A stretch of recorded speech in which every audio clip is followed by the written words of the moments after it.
hopefully if I smile at the beginning of this one, it won't make me look weird when I post it.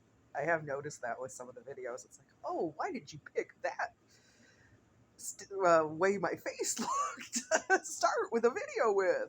But anyway, I'm going to make this one about relationships. Here, we're going to not just cover weight loss. We're going to do a lot of things because I want to talk about things I've went through and things that I don't think get taught enough to people.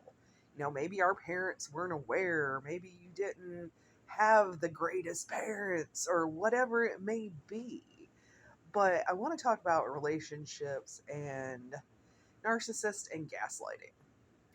I lived with this through pretty much all of my 30s and part of my 40s before I realized I didn't even know what a narcissist was. And when I read it, I was like, oh my God, I have a type and this is horrible. But we'll start this with a little bit of backstory. I was always a chubby kid. Not as big as I was made to think I was, but I was a chubby kid. So I didn't really have the best self esteem growing up through my teenage years because I never dated. Small school. I think we only had 80 some people in our graduating class. And it just, between being a bit big and shy back then and this, that, the other, I didn't date in high school. And then this is going to age me very badly, but I met my husband. I was going to say my first husband, but he was my only husband on a phone dating line. Yes, they were a thing before the interwebs. But, and it all went really quickly. And he was a great guy. He was not a narcissist whatsoever, so I don't want it to come across wrong. I'm just giving a timeline of how my relationships and life went. And we were together, what, 6 years? And I was too young. First boyfriend, my son, which I will always call my son. He's my stepson. I mean, he was about 6.5 when we got married, but I helped raise him, so I claim him too. But it just, after that scenario, I had moved back home for a while with my mom, and she wasn't in the best of health at that time. And I think she lived for about a year past then. And, it was a really harsh situation too because we had lost so many people in our family. And so, like, a 7 year period, we lost like something like 8 people. It was crazy.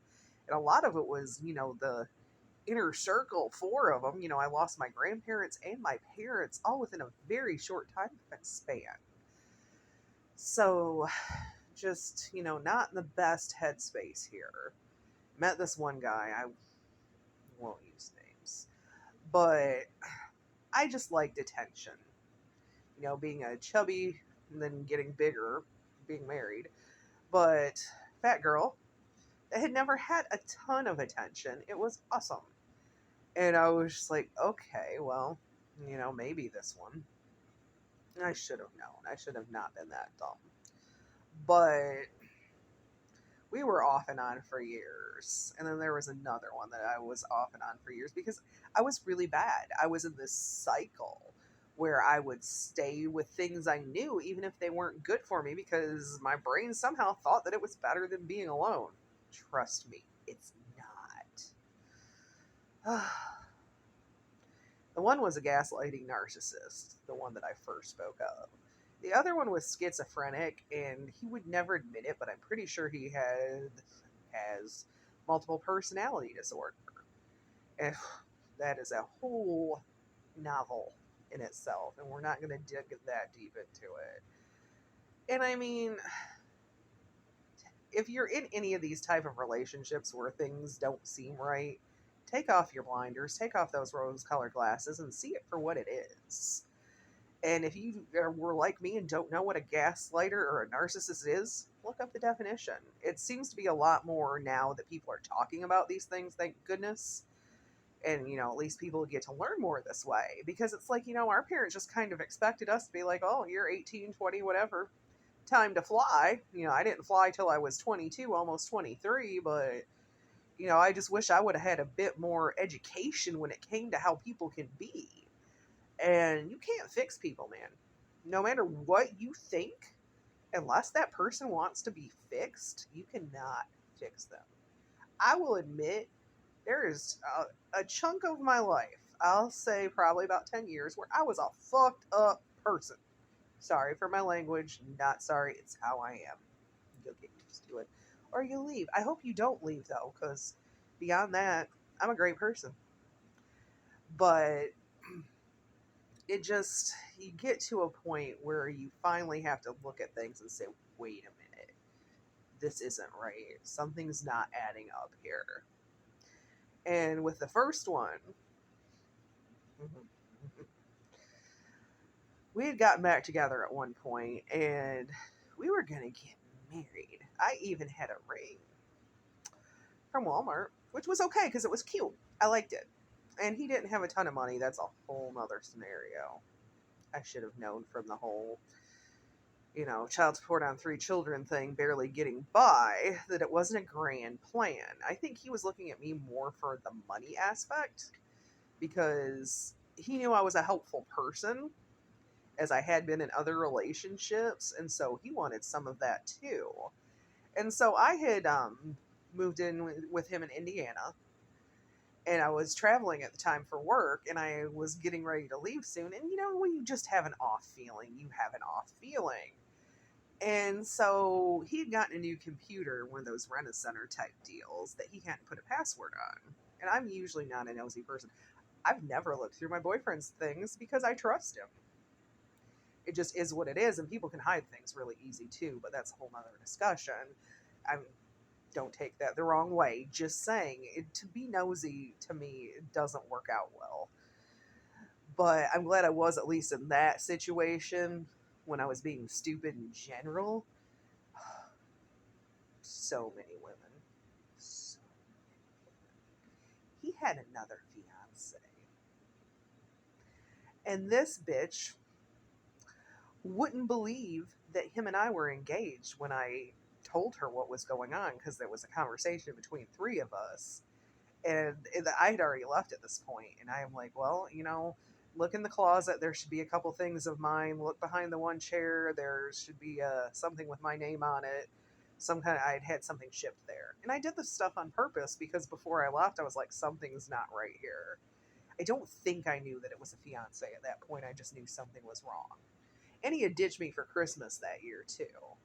And I've kind of figured that one out, that he left me stranded in Michigan because she had showed up for Christmas, because there was things in his fridge that single dudes don't typically have.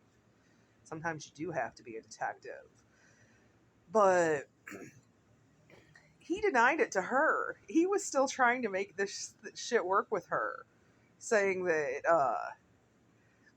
I was a friend that had lived there, that was down on my luck or some bull. And I'm just like, whatever. She finally saw through it. Thank God. And I guess her parents were the ones that financed his car because he didn't have good credit when they took the car away from him. Oh, so sad. I'm usually not a bitch like that, but sorry, he deserved it. And then it's probably been a good, because I've been with Jason for 4 years, so probably 5 years, if not a bit more. This one had messaged me, it was before Jason, and acting like nothing had happened.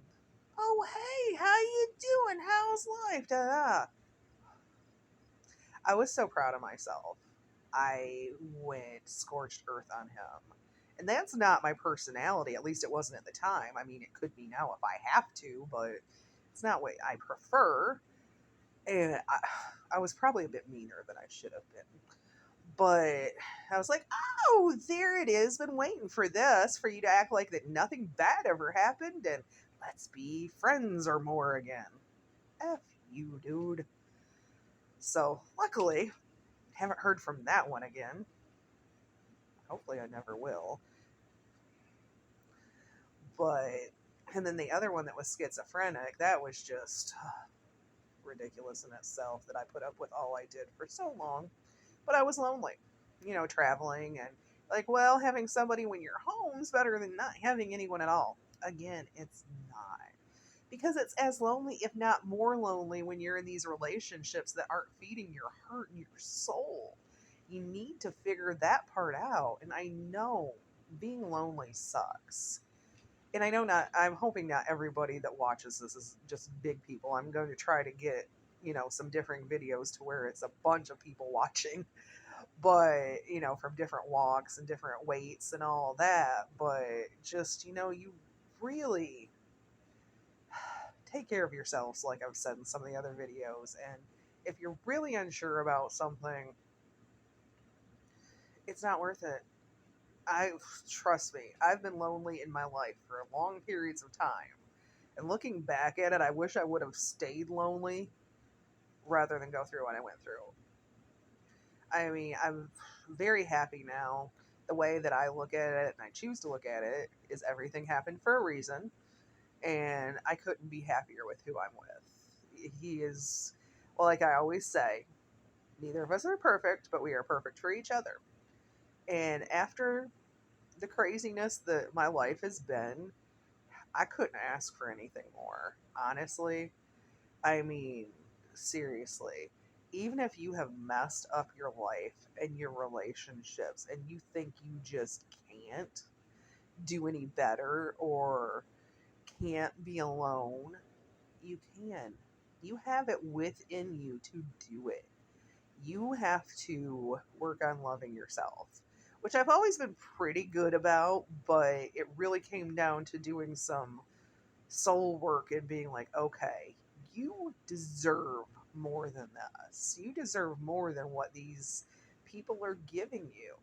And that goes for the ones too where you're the side chick. I've done that as well. I did that for a couple of years.